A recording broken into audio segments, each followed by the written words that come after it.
What is website development? That sounds like a really dumb question because we all know what a website is, but in this subject, we kind of got a specific meaning to it, and we're going to look at it through the prism of the operation system. How can we use website development to make our inputs, transformation and outputs more efficient and more effective? And we're calling that a strategy, and that strategy is website development.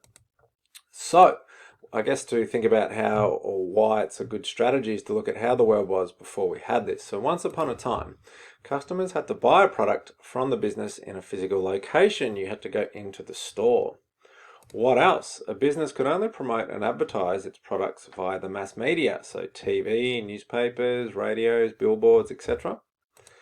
Once upon a time, a business could only serve and communicate by customers in person, say in the shop, or maybe over the phone or by mail order catalog, that sort of thing.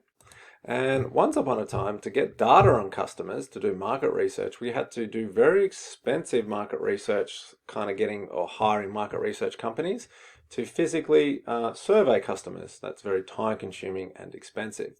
That has all changed, and it's all changed because of website development, which we're going to define as the use of the internet by a business to facilitate contact between the business and its customers.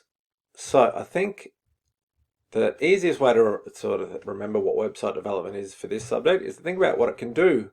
It can help us promote, market, and sell our products. It can help us communicate with customers and deliver better customer service than in the old days. And lastly, the one that we kind of maybe forget about, but as consumers, businesses are collecting our data all the time.